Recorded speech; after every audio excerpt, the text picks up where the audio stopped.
All right, so I wasn't sure that I was going to do this. We had to take a boat, and Kal-El, my cat, he voted make a video, and Frankenstein also voted make a video. As you can tell, I'm still hoarse. I still have an upper respiratory infection. I'm going to get more medicine tomorrow. I made it through a very long day at work today. Got really early. Worked with the public. And then I decided I was going to treat myself. I was making a little extra money this week, amazingly. And I'm caught up on all my bills. I'm about to pay another one ahead of time. I had some other stuff I wanted to get, which I will talk to you about in a near future video. And one of our ever popular channel sponsors helped me with it, and actually I'm going to pay him back. That's the position I'm in now compared to how I have been for the last 2 years, to where it's not just a donation or a sponsorship. I can actually pay like somebody back a decent amount of money. It's going to be several days, but I'm going to be able to do it. So and the stuff that I'm picking up is going to be great for the channel too. So I don't want to go on too long. I'm just going to do a quick review because, like I said, I decided to treat myself. I took myself to dinner at this Thai restaurant called Basil. I don't know why it's called that. They definitely use a lot of basil in their food, or basil in their food. I mean, I do too, and I can't even pronounce it correctly. My mom always called Basil Rathbone, so I'm just going to say basil. But when I worked in restaurants, they called it basil, so you guys tell me how to pronounce it. So let me see. I'm going to turn down the lightage a little bit more. The lightage, that's a new word. After I consumed this very Thai hot dinner, all my endorphins were orgasming. Incredible feeling, beautiful feeling. Place is way too expensive to ever go again, but I just got a green curry and with eggplant and tofu and some vegetables and the spices. Man, it was amazing. It was like I'm transported when I'm eating that stuff. It's incredible. I cook that kind of stuff myself, but I don't have that skill. I can't quite get that combination. I can get like most of the flavor, but I can't quite get the balance of spices. I either go too hot or not hot enough and not enough flavor. Anyway, this is why I'm not a chef. So I want to talk about what I did after the Thai restaurant. I went to see a movie. This was kind of all on impulse. I figured, well, the Thai restaurant closes at 9, so what's playing? There's a movie theater right across the parking lot from it in the same plaza where I work. So it's like, what's playing? So I wasn't interested in anything that was playing. Some of you guys would probably like some of these movies, but no, I wasn't down with it. Though that theater does play some surprising things. I've talked about them before. They're not a Regal theater, but they're one of the cooler ones in this area. That's where I saw Mandy. I say too much. I noticed that playing my last videos back, and I apologize for that tick. It's something I must rid myself of. So, I did it again, or I must gather my thoughts. That's what I do. So I've got to figure out other ways to pause and smoothly gather my thoughts. Anyway, if you're still with me, if you haven't unsubscribed and just throwing your hands in the air like, what the fuck is the site on about all the time? I did it again. See, it is. It's almost like stuttering. See, I've got to be mindful. I've got to work through it. I'm working through it. I'm growing up in public here, guys. I'm like Lou Reed. So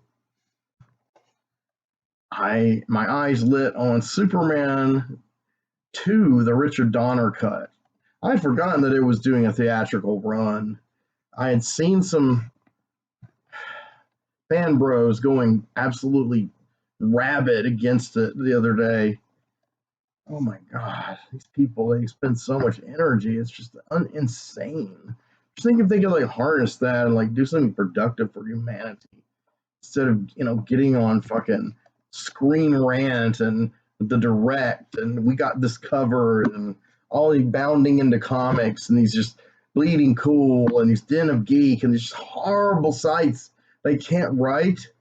They can't string a sentence together. And they're repetitive. They have no rules of grammar, Robert's rules of order. I'm not saying you have to have all that, but I think you should know a lot of it, like the book of style and that kind of basic stuff. Then you can know what rules you're breaking. There's no structure to these things.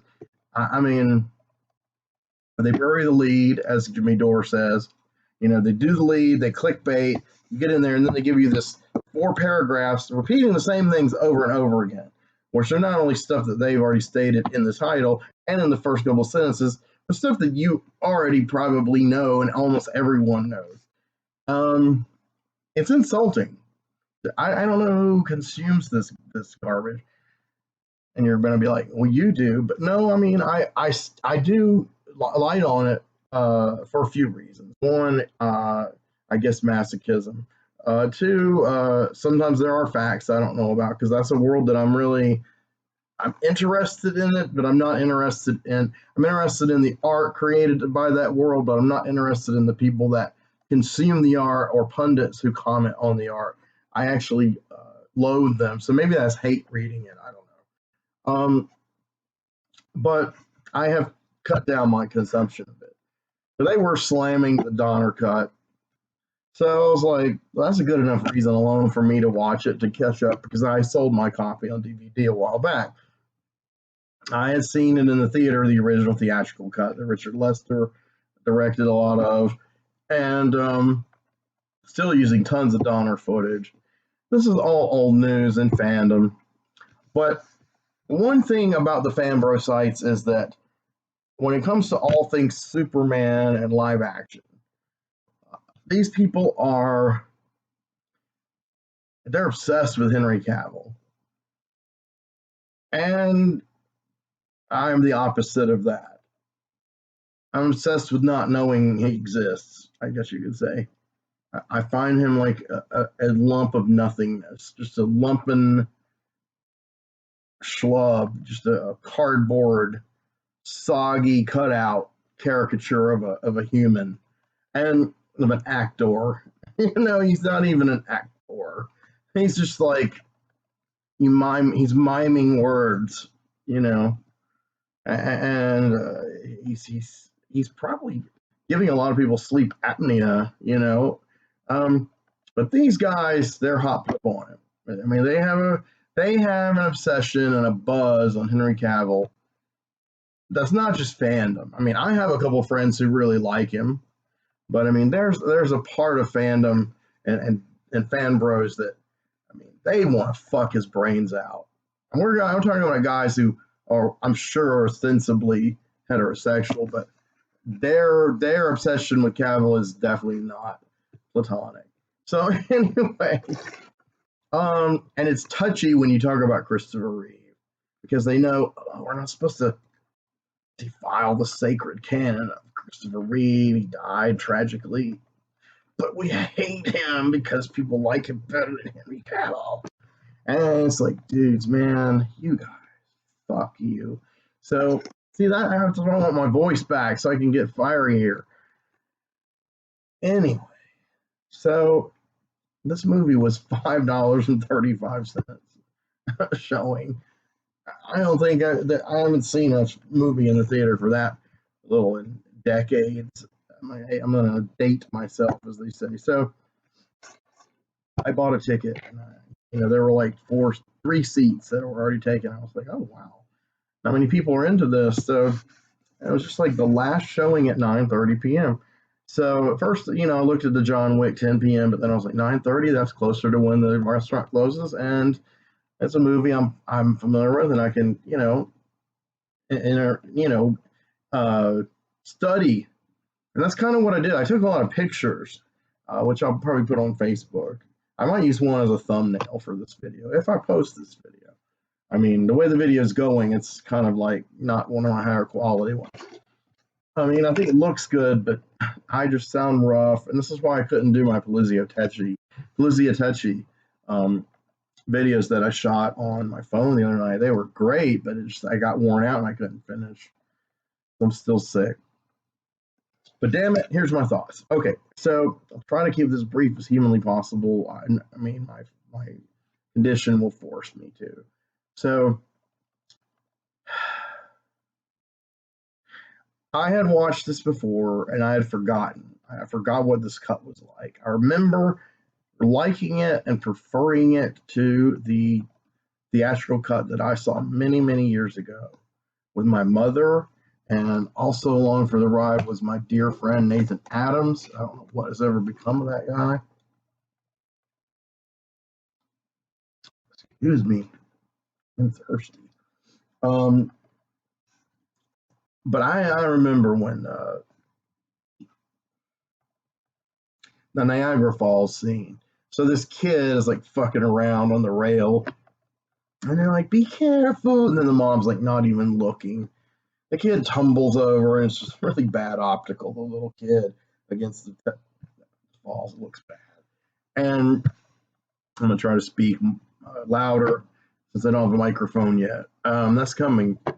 So I remember when that happened, and then Superman caught him. I remember Nathan was laughing, and he was like, "Man, this is stupid because like now Lois is gonna figure it out for real." Because I had already figured it out before they went on this little trip, which was supposed to be a little undercover reporting, posing as newlyweds to try to expose people being fleeced out of money at Niagara Falls honeymoon resorts. Man, who wrote this shit? So, you want to know who wrote it? Tom Mankiewicz wrote it. I used to listen to all the audio commentaries on Superman the movie and on both cuts of Superman 2. Mankiewicz, who, as I understand it, is the son of Joseph Mankiewicz, the great writer, Hollywood, and I believe he's either the father or the uncle, more likely the uncle, of Ben Mankiewicz, who hosts TCM, and was also a member of the neoliberal political group, the Young Turks, the infamous Turks, or as Roger Waters called them upon exposure to their videos, the Young Fucks, or as journalist Aaron Monte calls them, the middle-aged McCarthyites. Yeah, but Ben got out before they became McCarthyites. So, but so Tom is like his relative, and Tom wrote this movie really, and they were joking about it that the Newmans didn't really do much. They're credited to like David and Leslie Newman. Who are these people? I've forgotten, to be honest. Mario Puzo, wrote The Treatment. It was going to be a 4-hour film. They shot all this fucking footage, all of the, like an epic from the time they're on Krypton to the time, it's resolved and the 3 Phantom Zone criminals are dispatched for good. That's why you have that scene in the beginning of Superman the movie where they spin them away. It wasn't just, hey, we're going to maybe have a sequel if this one's a hit. It's like, we've already got it in the can. We're going to resolve it. It's going to be one giant epic. And then Warner's like, come on, we can't do that. This movie might flop anyway. So, a lot of money into this fucking movie. But it was post-Star Wars, and every studio was putting a lot of money, even like Roger Corman and shit. We're putting a lot of money into anything high-tech, special effects, opticals, animatronics, makeup, lasers, spaceships, anything. I mean, it was a very fertile time creatively. I'm not personally a Star Wars fan, but I cannot underestimate the impact it had on the industry, even though it turned the content of films more mainstream and commercial and a bit more soulless to me. There was a period where it opened up a lot of technical possibilities. The technology that Lucas bankrolled and his success was able to bankroll, that can't be underestimated. So that's why you had Superman the movie, 1978, Star Trek the motion picture, 1978, that actually had great effects, unlike the original series. I like the original series, but it had terrible art direction. It had terrible production design. and terrible costuming. If you compare Star Trek 1966 to, say, The Planet of Vampires 1966, or even The Day the Earth Stood Still 1951, Star Trek looks bad. It hasn't aged at all. That's because they didn't know how to take the budget and do something visually creative. They had the ideas and the scripts, the actors, brought them to life, but they didn't have anything else. So they needed Mario Bava to do that fucking show. So, but anyway, yeah, all the stuff opened up. Star Trek: The Motion Picture, Superman the movie, Flash Gordon 1980, Blade Runner 1982, The Thing 1982, both of which were kind of considered flops, but they were considered flops because they didn't perform in this outrageous Star Wars like way. Because by then you had Empire Strikes Back, and the effects and the stakes got even higher. But look at Flash Gordon. Now, see, Flash Gordon had all that money thrown into it, and it had a dreadful lead actor. The worst thing about Flash Gordon is Sam Jones. And one day I am going to do my exhaustive Flash Gordon review on Blue Review. I swear. I vow it.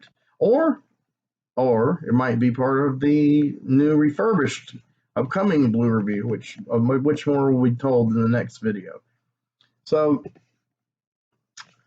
but it had all these Italian and European artisans who had all this money all of a sudden.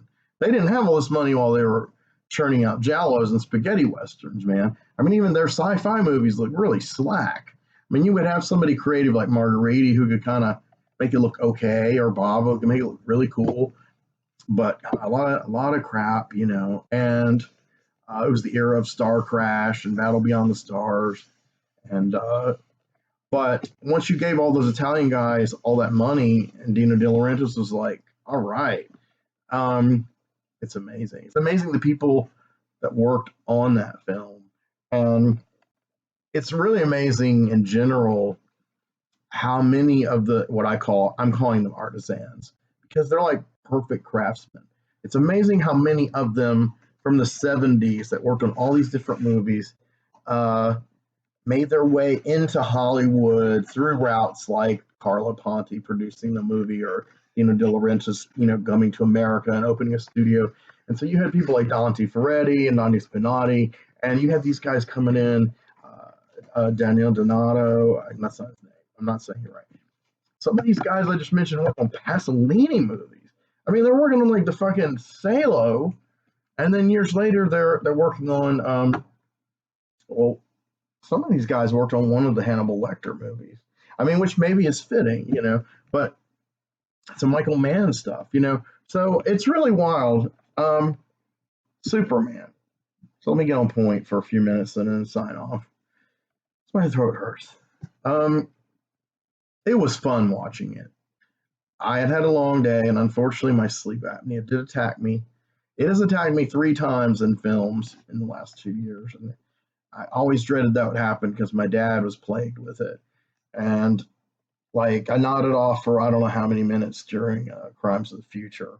And I feel bad about that. I feel like maybe I didn't give it a complete, honest review, but I tried. I mean, I loved what I saw. I loved every fucking minute of it. And so, maybe I missed the bad parts. I missed a tiny bit of Wakanda Forever, like a key moment when they say Namor's a mutant. It's like, what the fuck? That's all I missed. So I know this movie, though I hadn't seen it in a while.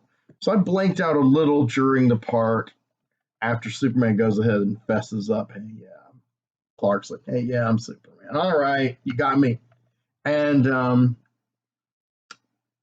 little blank outs between the mushy part, romantic parts, and then the part where the guy beats the shit out of him at the diner. I saw kind of the tail end of that. And then I kind of blanked out a little again while he's kind of moping around and not sure what to do. And I did blank out. What I really hate is I blanked out during the kind of confrontation between Zod and E.G. Marshall as the president of the United States. I mean, I saw the setup with E.G. Marshall, and he had a wig because E.G. Marshall was bald. And he had this, and the wig looked like made him look like Robert Vaughn from the side. And I could see Robert Vaughn playing that role at that time. I could see Robert Vaughn playing that role now if he's still alive. And so I was like, yeah, okay, yeah, he's the president. Okay, so now they're gonna show him full on E.G. Marshall. He's gonna kneel before Zod. What a fun scene. And I blipped out for that one.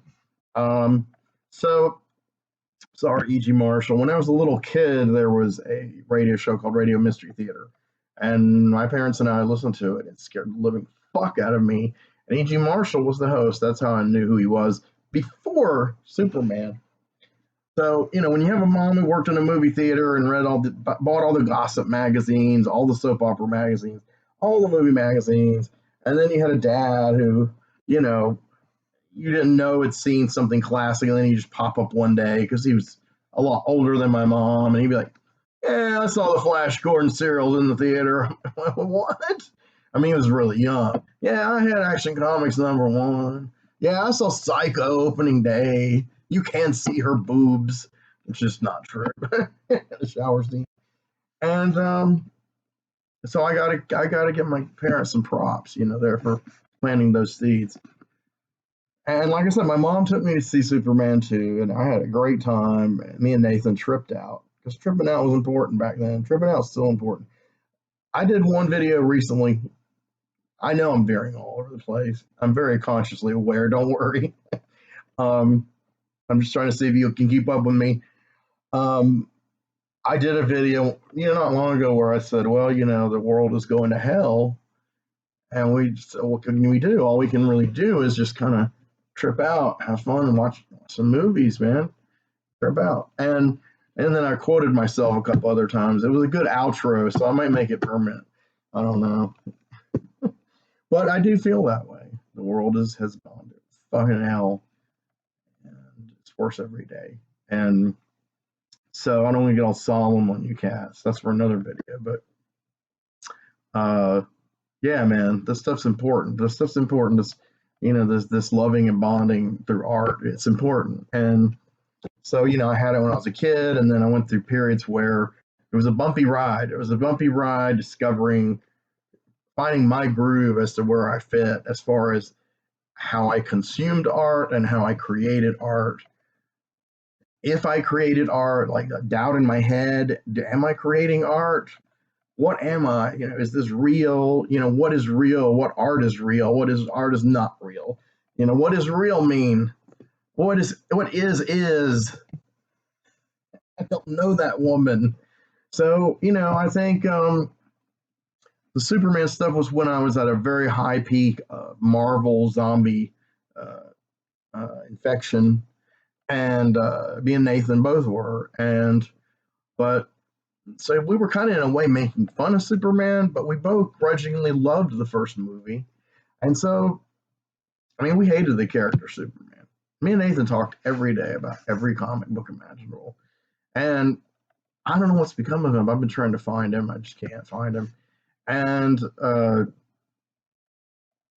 Nathan had this absolute just lust for life and zest and passion. And he was the first African-American friend I had. He was about a year and a half older than me. He had been held back in school. He was already pretty sexually experienced at 13. I was 12. I met him when he was 13. And I don't know, man. We were best friends for years, and eventually lost touch bit by bit. But I've always wanted to kind of. I've always been inspired by that kind of passion. It's like, that's how you experience the stuff. When it hits you and it resonates with you, it makes you alive, man. It reminds us we're fucking alive, and, you do like the Stendhal syndrome and you cry or you yell. And the point is after we got to the little slippery slope where I was zoning out with my sleep apnea, I was on board the rest of the movie. So I started taking pictures, and the guy next to me, he was pretty stoic. He wasn't going to have any socializing going on. I don't know why he sat next to me when he had like half the theater. So there were total when the movie started, there were 7 people, and then like 1, 2, 3, 4, 5, 6. So I think a total of 13 people, including myself, at most, maybe a dozen, were in that theater. So this wasn't any kind of big event. And I found out that the theater at 6:30 that same day, 3 hours earlier, had played Superman the movie. So, I don't know if that was an unannounced thing or what, but I run into a guy who was coming into this place and to see it. And he was walking with a walker with wheels, and I swear, I'm not trying to be funny. He wasn't as big, but he really, really was a lot like Brendan Fraser's character in The Whale. He really, really was. And he asked me why I was taking a picture of that. I was taking a picture of the 6:30 Superman the movie graphic. And he said, what are you doing? Why are you doing that? Oh, you're taking a picture. And I said, yeah. He said, you got a ticket? I said, man, I bought a ticket hours ago. What are you talking about? I had a ticket, bro. I was the 3rd person to get a ticket. And he's like, oh, okay, well, yeah, it's great. I said, yeah, man, I'm excited. I said, I think it's, and I was kind of being sarcastic because assuming this guy's probably already seen the movie a zillion times, no doubt. I said, yeah, I think it's going to be pretty good. And he's like, yeah, it might be all right. I watched the first one here earlier. It's really nice. And then he kind of hobbled on in and he got on the front row seat. But anyway, so the small audience, not a verbal or vocal audience. After a while, in the 3rd act, the guy next to me kind of suddenly, like, it was kind of like somebody shot that green fluid into his arm, and he like suddenly reanimated. He was suddenly alive. Like, oh, like there's a movie, whereas before he was just like in stasis. And I can tell people were liking it. I can't contain myself when I'm really liking it, so I'll laugh and I'll say crazy remarks. I don't get too loud though. But I just said one. I don't remember what it was. He got kind of pissed off, I could tell, but it was fairly innocuous. I was saving my best one for the very end, and I got it in. I'll tell you, because I'm going to wrap this up soon. That 3rd act, the effects, there are some dodgy shots and opticals, but I got to say, man, the carnage in Metropolis, just the sheer amount of carnage and explosions and cars flying and girders falling and buildings tumbling, glass crashing. I mean, and then the flying, the 3 guys, the 2 guys and 1 woman flying, Zod and his lieutenants, Non and Ursa, flying around, and Superman flying around. I mean, when that came out, there was nothing like that before. See, I remembered when they threw the bus, and I also remember the first time I watched it on television, and I was like, oh my God, I forgot the bus. And it's like nobody had done a scene like that ever. Nobody had been able to do those effects.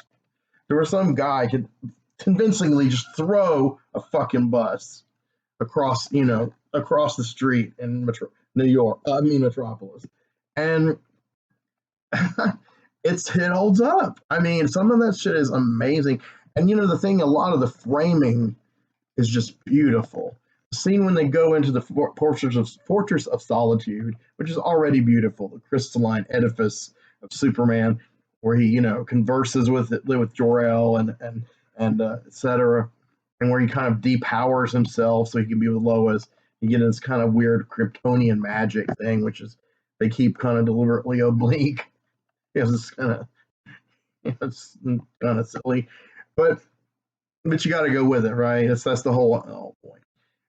He becomes mortal, and then when he's mortal and goes to the Fortress of Solitude, he's been beat up by the dude.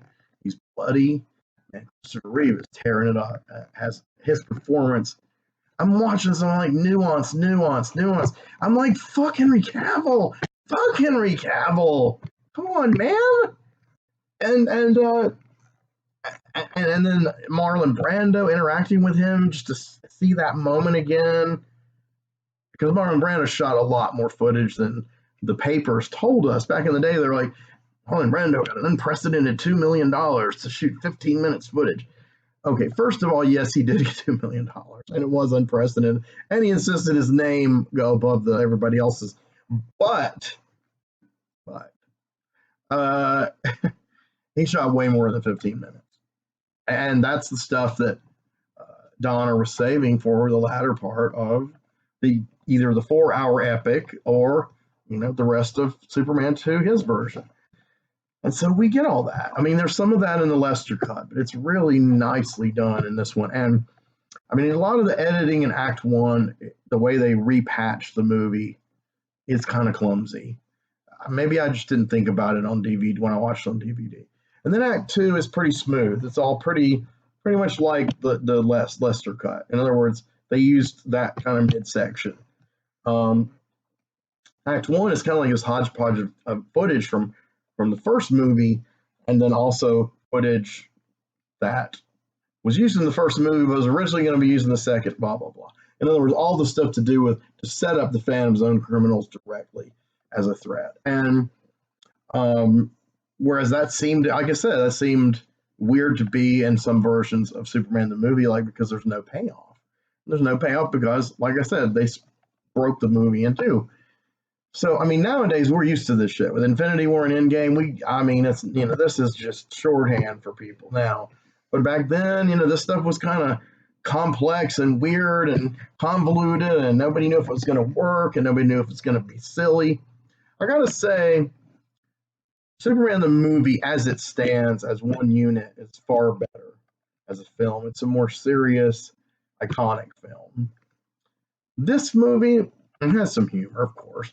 This movie has way, way, way more humor. Sometimes too much humor with Luthor and Ned Beatty. And writing Ned Beatty out early on, that was very smart. I love Ned Beatty, but not Otis. I don't love Otis.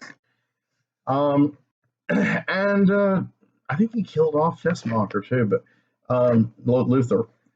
But Gene Hackman is funny in it. Once the material gets better, they play off of Reeve and the three villains and Margot Kidder.